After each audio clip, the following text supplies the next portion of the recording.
This video was brought to you by Imprint.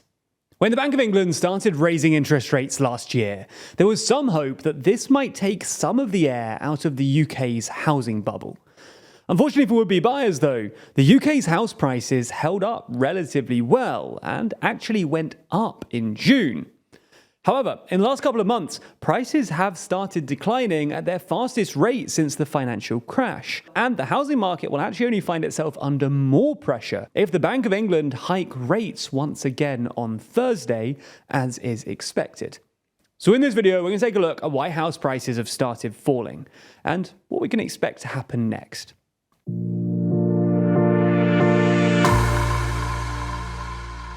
Just quickly, we announced recently that we're making a physical TLDR newspaper. So if you want to learn more or order this pretty silly one-off collector's item, then there's a link to the announcement video and the store in the description. Pre-orders close October 1st. So let's start with a quick overview of the UK's housing crisis. We've actually done a video on this before, so if you want to know more about the UK's housing crisis, then you can go and watch that. It's linked in the description. But the TLDR is that house prices have been rising faster than wages since at least the 90s. Historically, the ratio between the median house price and the median income sat at around 4, which means that the median house used to cost about 4 times the median annual salary. Today, however, the average house sits at 9 times the average salary in the UK and over 12 times the average salary in London. Now, this is bad news for a few reasons. High house prices exacerbate intergenerational inequality by advantaging wealthy older homeowners at the expense of the younger generations. They also exacerbate bog-standard wealth inequality for 2 pretty simple reasons. Firstly, house prices restrict the privilege of home ownerships to just those with wealthy parents. Today, over half of all first-time buyers under 35 rely on the bank of mum and dad, and this figure rises to something like 75% in London and the southeast. Secondly, high house prices force poor people to spend a greater fraction of their income on housing costs, especially if they buy cheaper houses. Essentially, inexpensive places like London, poor homeowners, i.e. those in the bottom 10%, pay something like twice as much on housing as the median homeowner. But in places with more reasonable house prices, like Liverpool, poor homeowners only spend about 35% more. But perhaps most importantly, speculatively high housing prices are just bad news for the economy all round.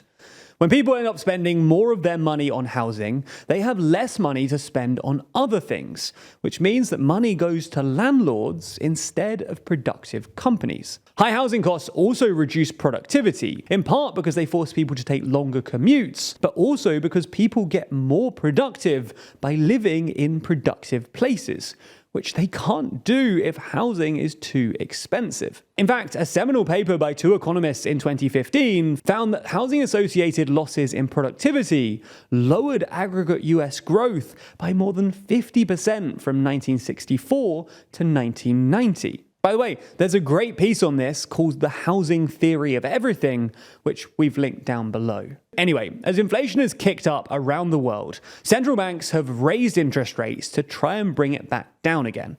And this has affected the housing market in 2 ways. Firstly, it's made borrowing money from banks and therefore taking out mortgages more expensive, therefore reducing demand for housing. Secondly, it's made servicing pre-existing mortgages more expensive too, which will increase supply. Basically, because about 25% of homeowners in the UK have so-called variable rate mortgages, which reflect changes in interest rates, their mortgages will all of a sudden have become way more expensive, which will force some of them to sell in order to downsize to a more affordable property, thereby increasing supply. This is especially true in places like London, where people spend a greater fraction of their income on mortgage costs.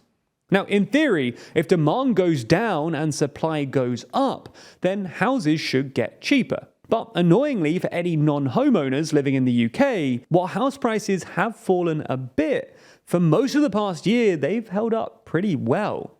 In June, house prices were only down 3.5% year on year, according to data from Halifax, despite the fact that interest rates have basically quintupled in the same time, and prices actually rose a bit between May and June. This prompted a fair bit of chin stroking from analysts, who were generally expecting quite a steep decline. However, in the past month or so, the decline has started accelerating all of a sudden. Now, different banks provide their own house price indices, so the data varies a bit on who you ask. But early this month, Halifax announced that they'd seen the steepest month-on-month decline since 2009, with prices falling 2% in August alone, amounting to a 4.6% decline year on year. The OBR said that they'd seen something similar and were now expecting a 10% drop in prices over the next year or so, which is actually a pretty conservative estimate today. Nationwide were even gloomier, claiming that prices were already down 5.4% year on year, and a survey of estate agents found that over 80% were reporting falling prices, the highest figure since 2009. This mainly seems to be because would-be buyers just can't get mortgages anymore. Data released by the Bank of England on Wednesday found that the average mortgage rates are already at their highest level since 2008, and that mortgage approvals fell by nearly 10% between just June and July. To make matters worse, inflation in the UK has proven remarkably sticky, which means that further interest rate hikes are likely. Year-on-year inflation is still way above the 2% target at 6.8% in July, while private sector wage growth and services inflation both came in well above the Bank of England's forecasts in August at 8.1% and 7.4% respectively. Accordingly, analysts expect the Bank of England to raise interest rates by 25 basis points to a 15-year high of 5.5% at their next meeting on Thursday, which would only put more downwards pressure on house prices. Now, at this point, you might be thinking that this is great news. After all, high house prices are, well, bad. So falling prices should, in theory, be good. But falling prices have to be managed properly. And if prices fall too fast, this could push the UK into what's known as a balance sheet recession. In short, a balance sheet recession is when a house price fall forces homeowners to spend all of their money paying down their debts and mortgages in order to avoid bankruptcy. While this makes some sense at an individual level, if everyone in the economy starts doing it at the same time, then the economy stagnates, and it's difficult for governments to actually restore confidence. Now, at the moment, it looks like the UK is unlikely to experience as sharp a crash as a country like Japan. So the gentle house price decline we've seen recently is probably good news, and just a much-needed correction. Nonetheless, this is something the government needs to keep an eye on if current trends continue, and it's going to be difficult to balance the demands of the economy, potential home buyers, and existing home owners who are never going to like to see their property price drop. Now, we don't know how they're going to square this and make a decision. If, like everyone else, you also struggle with making decisions, then you might enjoy courses like the 5-second rule and a guide to overcoming self-doubt and indecision over on Imprint. Just like TLDR, Imprint is all about helping you learn quickly, conveniently, and visually. It's super quick because most of their lessons take less than 2 minutes to complete, summarizing knowledge from all kinds of topics and using Harvard professors and best-selling authors to teach you key concepts. It's convenient because it's all housed in their easy-to-use mobile app, letting you replace doom scrolling with actual learning. And it's visual because, well, look at it. Their animated explanations help you stay focused, understand concepts quickly, and actually retain what you learn. So join the millions of users learning with Imprint, including me. I'm taking their multi-day flow course right now. And do that by using the link in the description.